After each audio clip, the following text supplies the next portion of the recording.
Hello friends, स्वागत है आप सभी का हमारे YouTube channel study with AK गुरु में। आज हम देखेंगे राज्य व्यवस्था क्या होती है या राजनीति विज्ञान, इन सब की डेफिनेशन और इसकी शुरुआत किस ढंग से हुई, इन सब चीज़ों को हम आज देखेंगे। हमारे भारत में जो संविधान है, ये संविधान की शुरुआत कब और कहाँ से किस तरह से हुई, उस चीज़ को हम देखेंगे। तो आप लोग को अच्छे से ध्यानपूर्वक आज का टॉपिक समझना है, ठीक है। थोड़ा सा फैक्चुअल टॉपिक है, आराम से देखेंगे। देखिए ये कुछ टर्म्स हैं,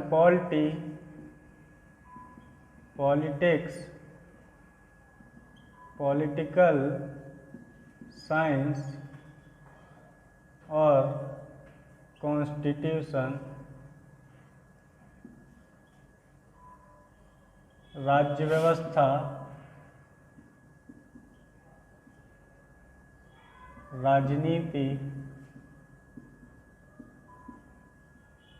राजनीति विज्ञान या राजनीति शास्त्र, विज्ञान या शास्त्र,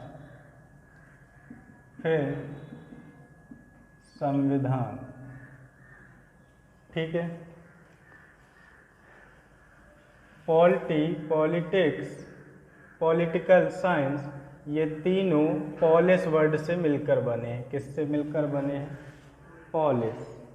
पॉलिस वर्ड ही इनका क्या है? मूल शब्द है, जिसका अर्थ होता है शहर राज्य या नगर राज्य। इनकी वास्तविक अवधारणा देखें तो इनका मतलब बहुत गहरा होता है, लेकिन हम इतनी गहराई में न जाती मतलब की चीज़ें जो हमारे काम की हैं उनको देखेंगे, ठीक है। तो पॉलिटी यानी राज्य व्यवस्था, ठीक है। राज्य की व्यवस्था अगर आप तोड़ते हैं तो आपको क्या मिला? राज्य की व्यवस्था। अब दो चीज़ें इसमें, राज्य और व्यवस्था। तो सबसे पहले राज्य क्या होगा, ठीक है। तो एक कोई भी भूखंड होगा, ठीक है। दूसरा उसमें क्या होंगे? उसमें लोग रहेंगे कि नहीं, ठीक है। तो जनसंख्या होगी वहाँ, क्या होगी? जनसंख्या। अब मेरे को एक बात बताइए, जब जनसंख्या है किसी क्षेत्र में, तो अब वहाँ की कुछ सामूहिक कार्य करना है, तो ऐसा अगर पूरी जनता उसमें पार्टिसिपेट करे या हर कोई उसमें भाग लेने लगे, तो वो क्या होता जाएगा? टिपिकल होता जाएगा टिपिकल, ठीक है।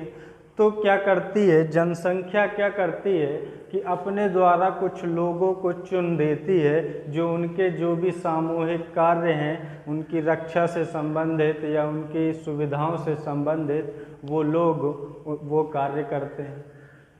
तो कुछ लोगों को चुन देती है, मतलब वो क्या हुई? सरकार, ठीक है, सरकार। और ये सरकार जो है, ये एक ऐसी सरकार होनी चाहिए जिसमें ऐसे ही किसी भूखंड का या वहाँ की रहने वाली जनता या वहाँ की सरकार का इसमें कोई भी जोर ना हो, यानी वो क्या हो? अपने फैसले लेने के लिए स्वतंत्र हो, अपने फैसले लेने के लिए क्या हो? स्वतंत्र हो। तो ये जब सारी चीज़ें जहाँ मिलती हैं, स्वतंत्र मतलब संप्रभु, ठीक है, सोवरेन, ठीक है। तो जब ये चारों चीज़ें एक जगह मिलती हैं तो ये होता है राज्य। और इस व्यवस्था को ही पढ़ा जाता है किस में? राज्य व्यवस्था में, ठीक है। इस व्यवस्था को ही पढ़ा जाता है किस में? राज्य व्यवस्था में, ठीक है। अब कौन सी राज्य व्यवस्था सही होगी या कौन सी गलत होगी, मतलब सरकार अगर गणतंत्र हो, जनता के द्वारा चुना गया हो वहाँ का अध्यक्ष, वो सही होगी कि राजतंत्र जो कि वंशानुगत हो वो सही होगी, किसके क्या लाभ हैं, किसकी क्या हानियां हैं, ये सब चीज़ों का जिसमें अध्ययन किया जाता है उसको कहते हैं राजनीति विज्ञान। राजनीति विज्ञान। अब मान लो हमने चूज कर लिया कि हमारे देश के लिए गणतंत्र व्यवस्था सबसे अच्छी रहेगी कि राज्य का, राष्ट्र का अध्यक्ष जो हो, राष्ट्र का अध्यक्ष जो हो वो चुना हुआ हो, चुना हुआ हो। तो हमने ये चुन लिया, ठीक है, लेकिन इसको जब अप्लाई करेंगे तो वो कहलाता है पॉलिटिक्स यानी राजनीति। मतलब किसका? राजनीति विज्ञान में आपने चूज किया कि कौन सी व्यवस्था सही होगी, कौन सी व्यवस्था सही होगी। आपने व्यवस्था चूज कर ली किसके द्वारा? राजनीति विज्ञान के द्वारा। आपने जब उसको अप्लाई यानी उसका एप्लीकेशन किया तो वो कहलाई क्या? राजनीति। वो कहलाई क्या? राजनीति। अब इन सब चीज़ों को जब हम लिखित दे देते हैं या इस प्रक्रिया को हम लिखित में देते हैं, हर एक चीज़ डिफाइन करते हैं, क्या बना देते हैं? नियम। इस व्यवस्था से संबंधित क्या बना देते हैं? नियम। तो इस नियम को जिस बुक में लिखा जाता है, जिस बुक में लिखा जाता है उसी को बोलते हैं क्या? संविधान। उसी को बोलते हैं क्या? संविधान।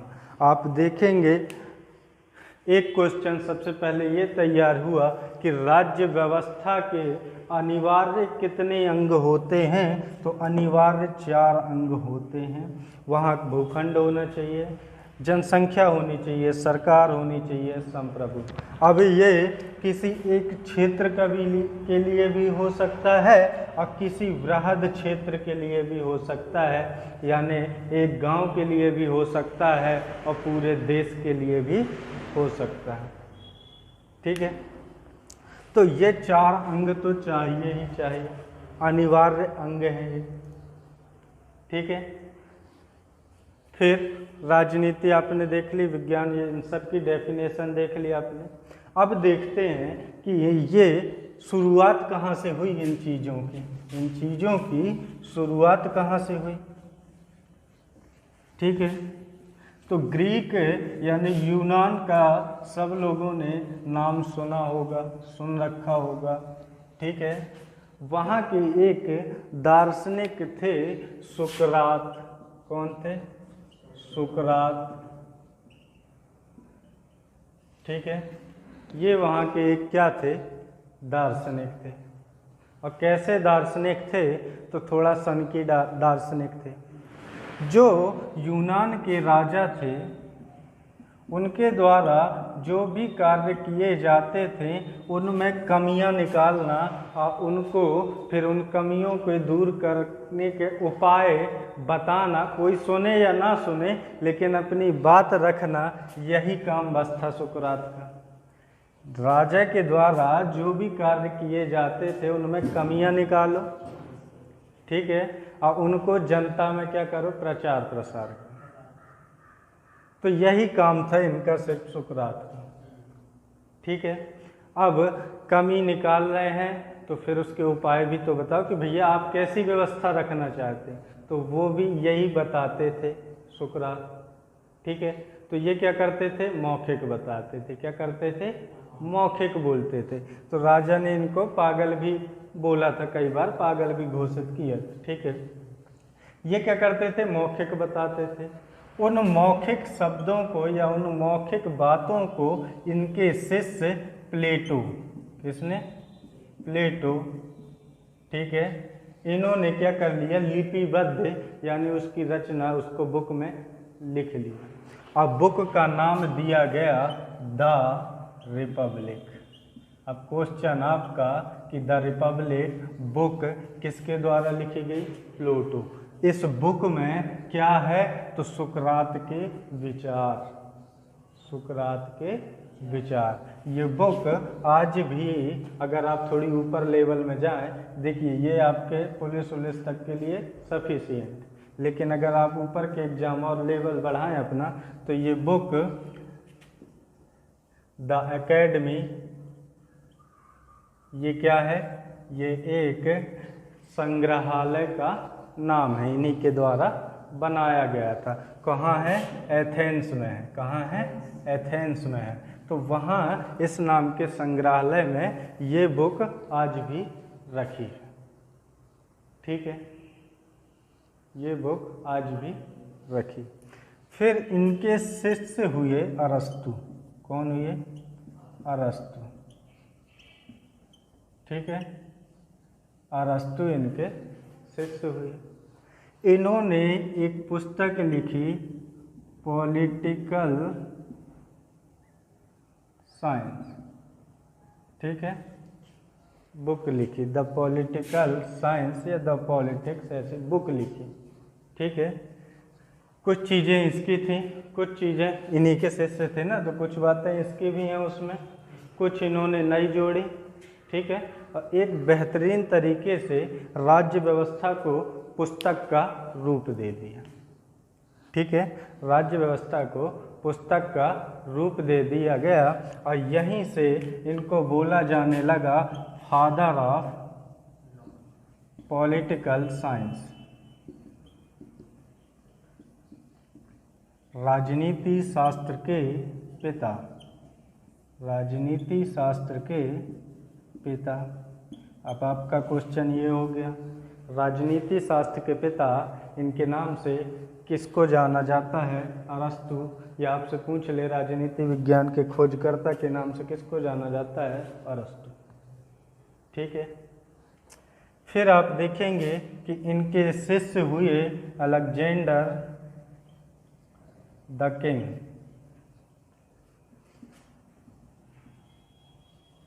सिकंदर महान। सबने नाम सुना होगा। एक ऐसा राजा जो लगभग विश्व के सभी देशों में को अपने अधीन कर लिया। एक ऐसा राजा जो विश्व के सभी देशों को, मतलब लगभग सभी देशों को अपने अधीन कर लिया था। ये कौन थे, तो अरस्तु के ही शिष्य थे। अरस्तु कौन, तो राजनीति शास्त्र के पिता। ठीक है, ये इतना फेमस क्यों हो गए, क्योंकि इन्हीं की इस राजनीति शास्त्र या राजनीतिक व्यवस्था को ही सिकंदर महान ने लागू किया था। अब लगभग सभी देशों में इनका शासन था, तो लगभग सभी देशों में ये व्यवस्था भी रही होगी इनके द्वारा बनाई गई। ठीक है, तो इसीलिए इनको स्वीकार किया गया राजनीति शास्त्र के पिता के नाम से। ठीक है, अब आप देखें कि ये तो चलिए विश्व की बात हो गई, हमारे भारत में कैसे शुरुआत हुई इन सब चीज़ों की। ठीक है, तो अगर आप देखें, ठीक है, तो हमारे यहाँ मौर्य काल में एक दार्शनिक थे, कौन, चाणक्य। उनके द्वारा लिखी गई थी क्या, अर्थशास्त्र। उसमें भी राजनीति से संबंधित ही मुद्दे थे। ठीक है, फिर आपको पता होगा कि मनु स्मृति या मनु के द्वारा सबसे पहले क्या नियम बनाए गए थे। ठीक है, तो मनु स्मृति। ठीक है, कौटिल्य की अर्थशास्त्र, कौटिल्य की अर्थशास्त्र। लेकिन ये भारत की चीज़ें थी, और भारत की चीज़ों को नज़रअंदाज किया गया है कई जगह, वरना सूर्य से पृथ्वी की दूरी तो हनुमान चालीसा में ही बता दी गई थी। ठीक है, 14 योजन। लेकिन भारतीय चीज़ों को हमेशा क्या किया गया, नकारा गया। तो इनको भी क्या किया गया, नकारा गया। विश्व में, भारत में तो इनको लगभग बहुत महत्व मिला, लेकिन विश्व में ये महत्व नहीं बना पाए। ठीक है, अगर आधुनिक राज्य व्यवस्था जो अभी हमारे यहाँ चली आ रही है, इसकी बात करें तो आप जानते हैं कि 1600 में 31 दिसंबर 1600 में ईस्ट इंडिया कंपनी की स्थापना हुई। कहाँ? इंग्लैंड में। उसके बाद ये भारत आई तो ये ईस्ट इंडिया कंपनी को रेगुलेट करने के लिए ब्रिटिश सरकार के द्वारा कानून बनाकर भेजे जाते थे। कई कानून आए, आप देखेंगे 1726 आया, 1773 आया, 1781 आया, 1786 आया, ठीक है, 1793 आया, 1813 आया, 1833 आया, 1853 आया।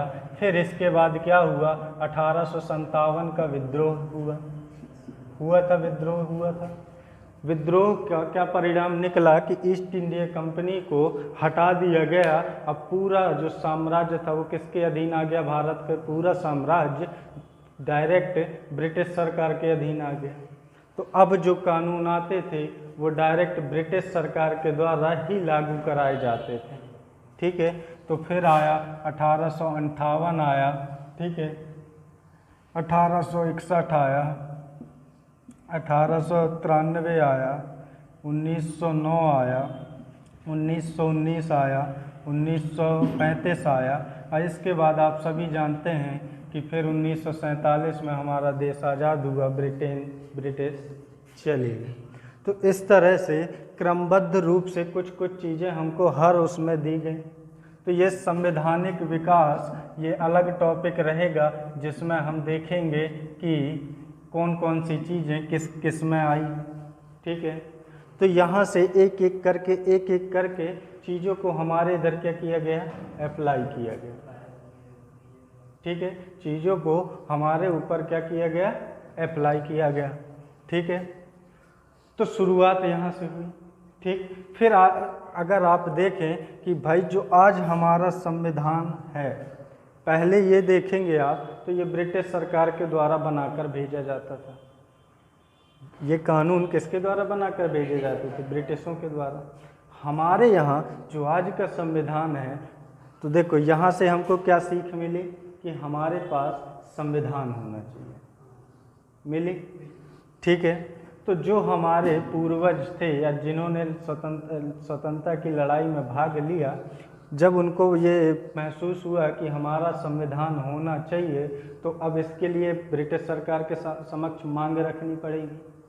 तो मांग रखी गई थी 1895 में। सबसे पहली मांग बीजी तिलक यानी बाल गंगाधर तिलक के द्वारा रखी गई थी। ठीक है, किसमें? तो इनकी पत्रिका आती थी स्वराज, इनकी पत्रिका आती थी स्वराज। इसमें उन्होंने सबसे पहली क्या रखी, मांग रखी। ठीक है, अब आपने मांग रखी, लेकिन ये पत्रिका इनकी खुद की थी, ब्रिटिश सरकार की तो थी नहीं। ये भारतवासियों तक तो पहुंची, लेकिन ब्रिटिशों ने इस पर ध्यान नहीं दिया।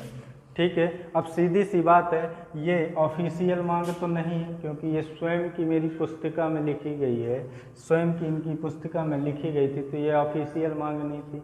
ये कैसी मांग थी? अनौपचारिक यानी अनऑफिशियल। ठीक है, अनौपचारिक, अनऑफिशियल। ठीक है, अब देखिए आपका क्वेश्चन, प्रथम अनौपचारिक मांग कब रखी गई है, किसके द्वारा रखी गई? ठीक है, कब रखी गई, ये किसके द्वारा रखी गई? ठीक है, फिर 1924 के something Mahatma Gandhi, MG Gandhi, MK Gandhi, ठीक है, MK गांधी, मोहनदास करमचंद गांधी, इनके द्वारा इनकी पत्रिका थी न्यू इंडिया, इसमें लिखी गई। ठीक है, ठीक है, तो ये भी इन्हीं की पत्रिका थी, यानी ये भी अनऑफिशियल मांग थी। ठीक, ठीक है, फिर मोतीलाल नेहरू रिपोर्ट पेश की थी, उसमें भी संविधान की मांग हुई थी। ठीक है, ठीक। फिर 1934 में एम एन रॉय, ठीक है, इन्होंने पहली औपचारिक यानी फर्स्ट ऑफिशियल मांग रखी थी, डिमांड। ठीक है, फर्स्ट ऑफिशियल डिमांड। तो 2 क्वेश्चन यहाँ से। प्रथम अनौपचारिक मांग किसने की और फर्स्ट औपचारिक मांग किसने की? तो इस तरह से क्या रखी गई? मांग रखी। ठीक है, ध्यान नहीं देते थे अंग्रेज। हमने मांग रखी, उनका काम क्या था? इग्नोर करो आगे बढ़ो, इग्नोर करो आगे बढ़ो। ठीक है, ठीक। फिर आया था कैबिनेट प्रस्ताव। क्या आया था? स्वीकार की गई, जो हमारी मांगों को स्वीकार किया गया। ठीक है,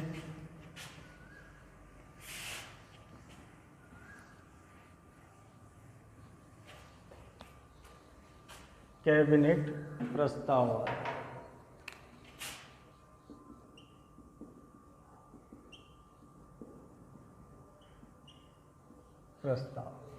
ठीक है, कैबिनेट प्लान। कैबिनेट आज की डेट में आप किसको बोलते हो? तो मंत्रिमंडल को बोलते हैं।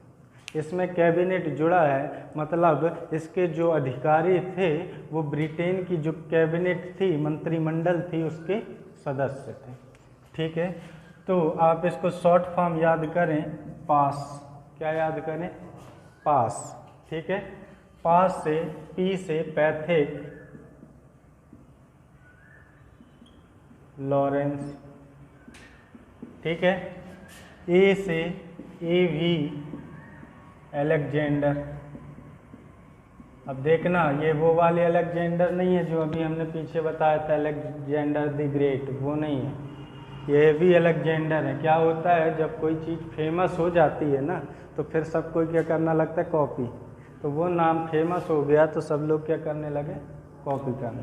तो ये एवी अलेक्जेंडर है। ठीक है, फिर एस से हो गए तो सर स्टीफोर्ड क्रिप्स, सर स्टीफोर्ड क्रिप्स। ठीक है, 3 सदस्य थे इसके। ये जो फर्स्ट में हैं, ये इसके क्या थे? प्रेसिडेंट यानी अध्यक्ष। ठीक है, अध्यक्ष थे ये। नेतृत्वकर्ता कौन थे? Pethick Lawrence. ये थे उस समय भारत सचिव, मतलब इनका कौन सा, ये कैबिनेट में क्या पद प्राप्त था इनको, वो देख लेते, कौन सा डिपार्टमेंट देखते थे। तो भारत सचिव क्या होता था? पहले जो था, तो हमारे देश का शासन जब ईस्ट इंडिया कंपनी थी तो गवर्नर जनरल यहाँ देखते थे, अब वहाँ थी भारत परिषद। ठीक है, तो जब वो 1858 में ईस्ट इंडिया कंपनी को हटाकर शासन पूरा किसको दे दिया गया? ब्रिटिश सरकार को। तो ब्रिटिश वहाँ से जो देखता था वो था भारत सचिव, जो इंग्लैंड में देखता था हमारे कार्य, और जो यहाँ रह के देखता था वो था वायसराय। ठीक है, वो था कौन? वायसराय। तो ये थे भारत सचिव। ठीक है, ये थे आपके नेवी मंत्री यानी नेवल मिनिस्टर। ठीक है, और ये थे आपके व्यापार मंत्री, ट्रेड मिनिस्टर। ठीक, ये कौन थे आपके? Indian security. ठीक है, सेक्रेटरी। ठीक है, इंडियन सेक्रेटरी। ठीक है, तो ये 3 लोगों को कैबिनेट प्रस्ताव भेजा गया 3 लोगों के माध्यम से। इस प्रस्ताव में क्या था कि इस प्रस्ताव में ये था कि जो संविधान की मांग हम इतने सालों से करते आ रहे हैं, फाइनली उसको एक्सेप्ट कर लिया गया। अब बोला गया, इसके माध्यम से इसको कार्य दिए गए कि आपको जाकर क्या कार्य करने हैं, तो आपको जाकर संविधान का निर्माण कराना है, भारत का संविधान का निर्माण कराना है, संविधान का निर्माण। ठीक है, और कैसा निर्माण? तो गांधी जी ने जब अपनी मांग रखी थी तो उन्होंने एक चीज़ बोला था कि भारत का संविधान एक ऐसा संविधान हो जो भारतीयों के द्वारा ही बनाया गया हो। ऐसा नहीं कि आप हमको संविधान तो दे रहे हैं लेकिन आप उसको ब्रिटेन से बनाकर भेजो। तो गांधी जी ने मांग रखी थी कि एक ऐसा संविधान हो जो भारतीयों के द्वारा ही बनाया गया हो। ठीक है, तो संविधान का निर्माण करना है, लेकिन कैसे संविधान का? जो कि भारतीयों के द्वारा बनाया जाएगा। अब भारतीयों के द्वारा बनाया जाएगा तो ऐसा तो नहीं कि उस समय अगर 40 करोड़ की जनसंख्या रही तो ये 40 करोड़ लोग बैठ जाएंगे बनाने। तो क्या होगा? ये 40 करोड़ लोग कुछ लोगों को चुन के भेजेंगे, वो क्या करेंगे? अपने संविधान का निर्माण। तो हुआ ना भाई, जो हमने राज्य व्यवस्था के अंग बताए थे आपको, वो तो बताया था कि जनसंख्या है, जनसंख्या अपने बीच से क्या बना देती है? सरकार, जो उनके हितों से संबंधित कार्य करते हैं। ठीक है, तो संविधान बनाने के लिए संविधान सभा को पहले बनाना पड़ेगा, संविधान सभा को बनाना पड़ेगा, और सभा को बनाने के लिए सभा का निर्वाचन कराना पड़ेगा। क्या कराना पड़ेगा? निर्वाचन कराना पड़ेगा। ठीक है, तो दो मुख्य उद्देश्य क्या हुए कैबिनेट प्रस्ताव के कि संविधान का निर्माण कराना है और संविधान का निर्माण कराने के लिए निर्वाचन कराना है। ठीक है, फिर इसके माध्यम से होते हैं जुलाई में निर्वाचन। क्या होते हैं जुलाई में? निर्वाचन। ठीक है, तो ये निर्वाचन वाली जो प्रक्रिया है इसको हम नेक्स्ट वीडियो में देखेंगे। ठीक है, क्यों? क्योंकि ये पूरा टॉपिक बहुत बड़ा जाएगा। कहाँ से कौन लड़ा, कौन जीता। ठीक है, सारे प्रभाव, उसी समय पाकिस्तान का बंटवारा भी होगा तो उसको भी देखना पड़ेगा हमको। ठीक है, तो दोस्तों कैबिनेट प्रस्ताव आया था, कब आया था?